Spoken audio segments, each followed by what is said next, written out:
Real estate downfall అయితే, real estate slow down అయితే almost 200+ sectors impact అవుతాయి. 200+ sectors impact అయినప్పుడు ఎన్ని జాబ్స్ ఇంపాక్ట్ అవుతాయి, ఎంత ఎకానమీ ఇంపాక్ట్ అవుతుంది, జస్ట్ థింక్ ఆఫ్ ఇట్ అండి. హైదరాబాద్ రియల్ ఎస్టేట్ చాలా హాట్ అండి. 237 crores per acre, almost highest praise ఇప్పటి వరకు ఎప్పుడు చూడని ప్రైజ్ హైదరాబాద్ చరిత్రలో, తెలంగాణ చరిత్రలో, ఓవరాల్గా ఇండియాలో కూడా one of the top quoted price అయి ఉండొచ్చు ఇది. So what is the reason? దీనికి రీజన్స్ ఏంటంటే, ఫస్ట్ మనం అర్థం చేసుకోవాల్సింది, సో చాలామంది మార్కెట్ స్లో డౌన్ అయింది, హైదరాబాద్ లేకపోతే రియల్ ఎస్టేట్ బబుల్ క్రాష్ అవుతుంది, ఇలా రకరకాల వాదనలు ముందుకు తీసుకొస్తారు. బట్ కొంచెం ప్రాక్టికల్గా అర్థం చేసుకోవటానికి ప్రయత్నం చేద్దామండి. ఇండియన్ ఎకానమీలో రియల్ ఎస్టేట్ యొక్క సిగ్నిఫికెన్స్ ఏంటనేది మనం అర్థం చేసుకుందాం. అండి, ఇండియన్ జీడిపిలో real estate share as of now 7 to 9%. ఇది స్మాల్ కాంట్రిబ్యూషన్ కాదు, చాలా big contribution. So as per economic survey 2047 వరకు ఈ GDP share almost 18 to 19% reach కాబోతుంది.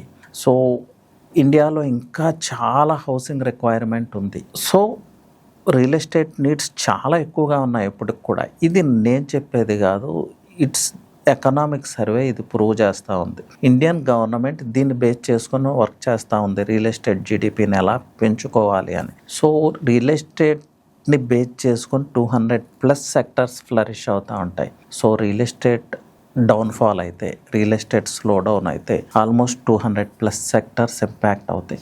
200+ సెక్టర్స్ ఇంపాక్ట్ అయినప్పుడు ఎన్ని జాబ్స్ ఇంపాక్ట్ అవుతాయి, ఎంత ఎకానమీ ఇంపాక్ట్ అవుతుంది, జస్ట్ థింక్ ఆఫ్ ఇట్ అండి. సో రియల్ ఎస్టేట్ అంటే మీరు అనుకున్నట్లు బబుల్, క్రాష్, ఇవన్నీ ప్రాపర్ ఇన్ఫర్మేషన్ లేకుండా యూజ్ చేసే language.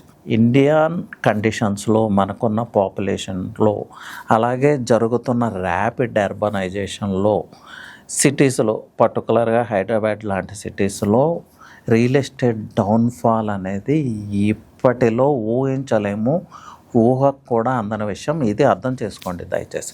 But challenges are there అండి, ఎప్పుడూ ఉంటాయి ఈ ఛాలెంజెస్, అప్ అండ్ డౌన్స్ అనేది నడుస్తూనే ఉంటుంది. కానీ రియల్ ఎస్టేట్ ఇన్వెస్ట్మెంట్ కన్నా బెటర్ ఇన్వెస్ట్మెంట్ అంటూ ఏదీ లేదు. బట్ ఇక్కడ ప్రాపర్గా అర్థం చేసుకోవాల్సింది ఏంటంటే, వన్స్ అపాన్ ఏ టైం 15 years బ్యాక్కి వెళ్తే రియల్ ఎస్టేట్లో ఎక్కడ ఇన్వెస్ట్ చేసినా ప్రాఫిట్స్ వచ్చాయి. బట్ ఇప్పుడు అలా లేదు, ప్రాపర్ పారామీటర్స్ని బేస్ చేసుకుని ఇన్వెస్ట్మెంట్ చేయాలి. సో సమ్ పర్టికులర్ ఏరియాస్ వైపే రియల్ ఎస్టేట్ మూవ్ అవుతూ ఉంది. కొన్ని పర్టికులర్ మైక్రో మార్కెట్స్ని బేస్ చేసుకుని ఇన్వెస్ట్ చేయాల్సి ఉంటుంది. సో ఇన్వెస్ట్ లైక్ దట్ అండి. సో ఓవరాల్గా చూసుకుంటే ఇండియన్ ఎకానమీలో హైదరాబాద్ రియల్ ఎస్టేట్ షేర్ చాలా మేజర్ ఉండబోతుంది. సో టోటల్ కంట్రీ ఎకానమీతో ముడిపడి ఉన్న subject Hyderabad real estate and మిగతా ప్రాంతాల్లో రియల్ ఎస్టేట్ కూడా. సో ఐ రిపీట్ అగైన్, 2047కి ఇండియన్ జీడిపిలో real estate share around 18 to 19% ఉంటుంది. It's not a small share and biggest contribution ఇది. సో సిటీస్లో, అర్బన్ ఏరియాస్లో ఫర్దర్గా రియల్ ఎస్టేట్ ఎలా ఉండబోతుంది, రియల్ ఎస్టేట్ ప్రైజెస్ ఎంతలా పెరగబోతున్నాయి అనేది ఈ ఫ్యాక్టర్ ఒకటి చాలు అర్థం చేసుకోవటానికి. దీన్ని అర్థం చేసుకొని so just move out side అండి, సిటీ అవుట్స్కట్స్కి మూవ్ అవ్వండి. త్రిబుల్-ఆర్ వస్తూ ఉంది, ORR ఉంది మనకి. ORRకి, రీజనల్ రింగ్ రోడ్స్కి చాలా మంచి మైక్రో మార్కెట్స్ ఉన్నాయి, మంచి కనెక్టివిటీ ఉంది. సో ఇలాంటి ప్లేసెస్ని ఎక్స్ప్లోర్ చేసి ఒక ప్రాపర్ ఇన్వెస్ట్మెంట్ చేయడానికి ప్రయత్నం చేయండి. సో మీ ఫ్యూచర్ డ్రీమ్ హౌస్ కోసం కావచ్చు, మీ ఫ్యూచర్ వెల్త్ కోసం కావచ్చు, మీ నెక్స్ట్ ఫేజ్ ఆఫ్ లైఫ్ని సెక్యూర్ చేసుకోవటానికి కావచ్చు, లేకపోతే మీ లెగసీని పాస్ ఆన్ చేయడానికి కావచ్చు.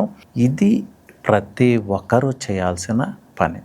So don't believe these words అండి, బబుల్ బరస్ట్, ఇంకా రియల్ ఎస్టేట్ డౌన్ఫాల్ అయిపోయింది, కింతే, ఇలాంటి మాటలు నమ్మొద్దు. ప్రాపర్గా అర్థం చేసుకొని just do right kind of investment అండి. ఈ విషయంలో ఎలాంటి హెల్ప్ చేయడానికి, ఎలాంటి గైడెన్స్ చేయడానికి, పర్టికులర్గా మా వెంచర్స్ ఉన్న శంకరపల్లి లాంటి ప్రాంతంలో, ముంబై హైవే లాంటి ప్రాంతంలో గైడ్ చేయడానికి ఐఎమ్ ఆల్వేస్ రెడీ అండి. నన్ను కాంటాక్ట్ చేయొచ్చు మీరు. నా నెంబర్ వచ్చి 9133728888. Anyway, thank you. All the best.